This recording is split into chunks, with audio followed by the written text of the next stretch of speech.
नमस्कार दोस्तों, मैं डॉक्टर सोना कौशल एक न्यूरोसाइकोलॉजिस्ट हूँ और मैं आज आपसे बात करने जा रही हूँ एक इम्पॉर्टेंट टॉपिक पे जो कि हम सब में होना चाहिए, बट कुछ लोगों में है और बाकी लोगों को इसको डेवलप करना चाहिए।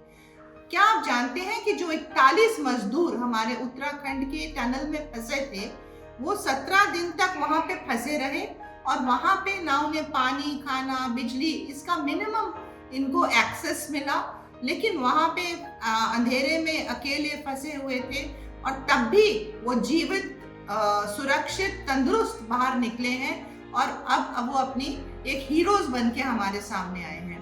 बहुत सारे लोग इस परिस्थिति में टूट जाते, बीमार पड़ जाते, डिप्रेस हो जाते। तो वो क्या चीज है जो उनमें थी और हम सब में होनी चाहिए? इस चीज को कहते हैं इमोशनल या मेंटल टफनेस। इसको कहते हैं रेजिलियंस। और ये रेजिलियंस जो है हमें जीवन में कठिन परिस्थितियों को पार करके आगे जाने की हिम्मत और क्षमता देती है।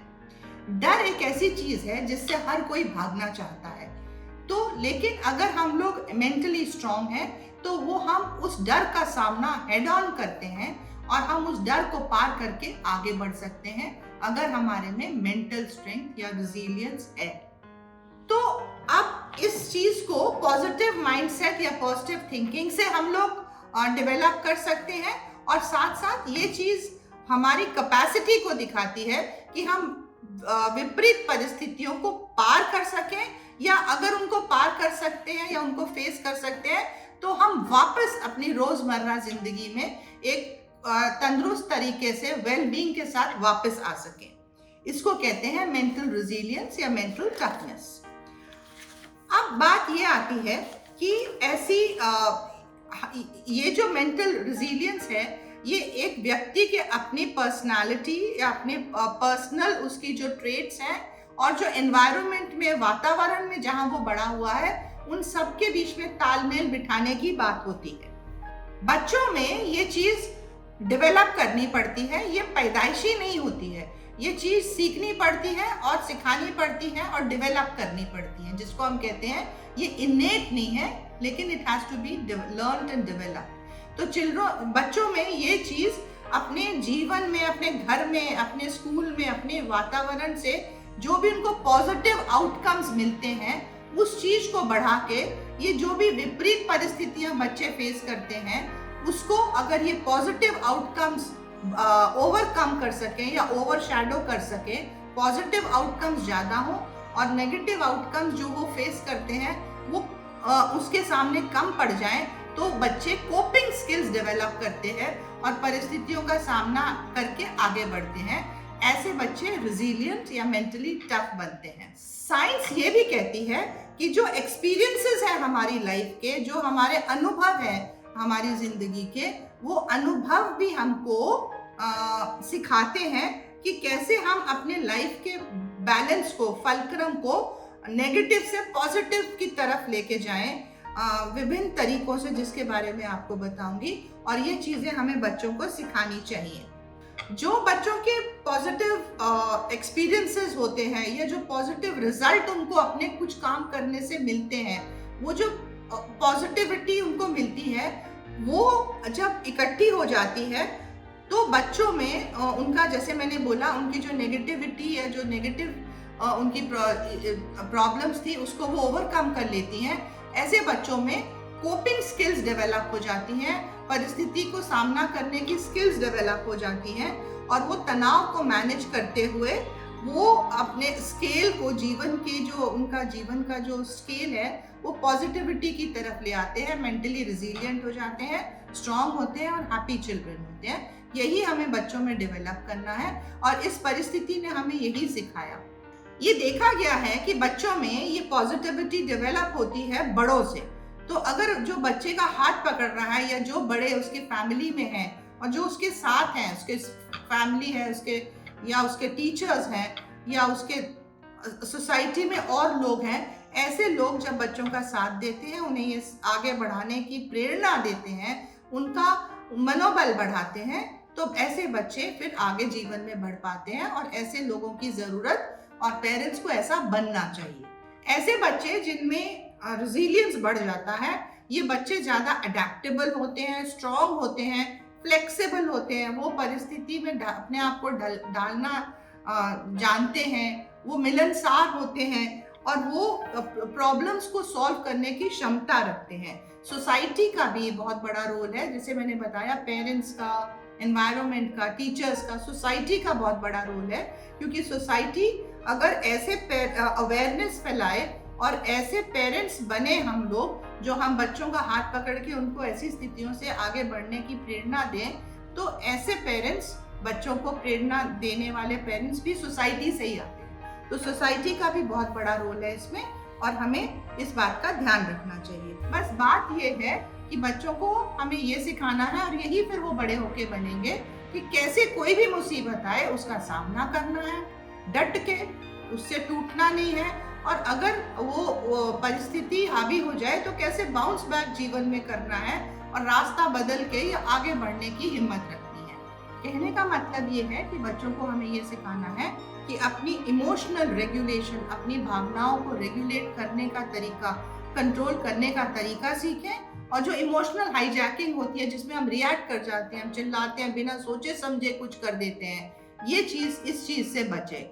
ये कैसे होगा?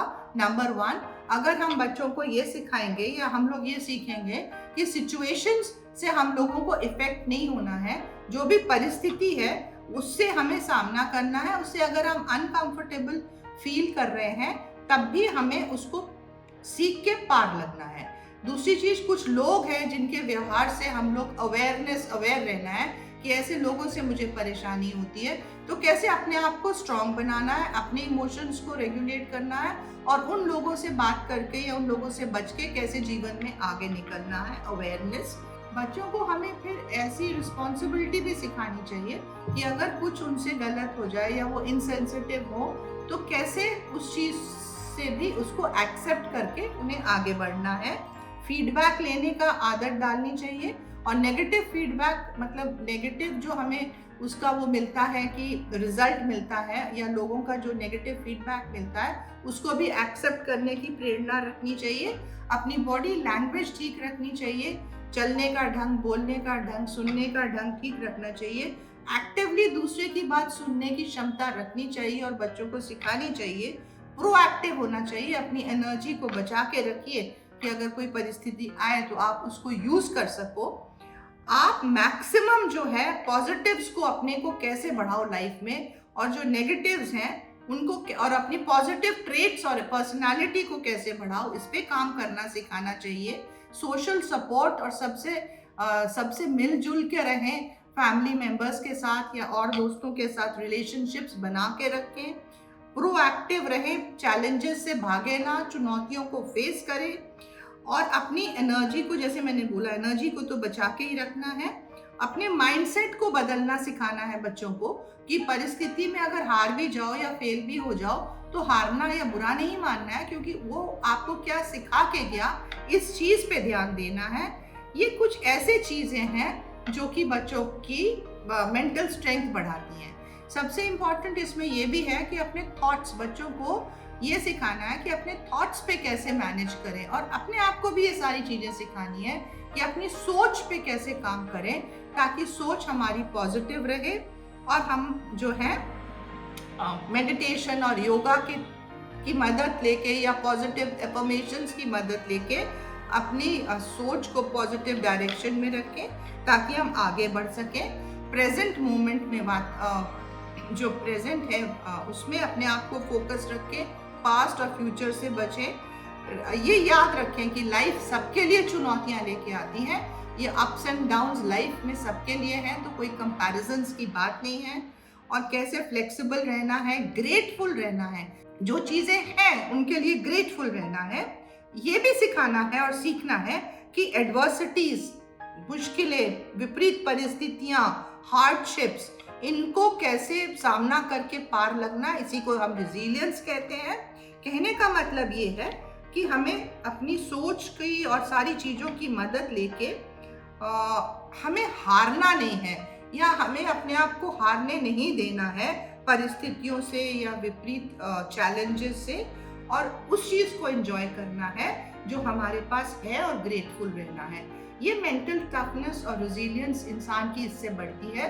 ये जो मजदूर हमारे वहाँ फंसे थे, ये बड़े कठिन परिस्थितियों में बड़े हुए हैं, इन्हीं परिस्थितियों को इन्होंने बार बार फेस किया है, इनको इन्होंने पार किया है, और इसी वजह से ये इतने स्ट्रॉन्ग अंदर से बने हुए थे कि ये 17 दिन तक वो सब झेल गए, जो एक आम आदमी के लिए झेलना बहुत मुश्किल था। तो इसके साथ मैं अपनी चर्चा बंद करती हूँ, ये आपको भरोसा दिलाने के लिए कि मेंटल स्ट्रेंथ और रेजिलियंस आप में डेवलप हो सकती है अगर आप आज से ही उस पर काम शुरू करें, जैसे मैंने आपको टिप्स दी हैं। अगर आपको कुछ मेरे से पूछना है या मेरे से कनेक्ट करना है तो मैं अपना नंबर, अपनी ईमेल आईडी नीचे दूंगी, आप मेरे से कनेक्ट कर सकते हैं, मेल कर सकते हैं, व्हाट्सएप कर सकते हैं। और thank you for joining me, doctor सोना।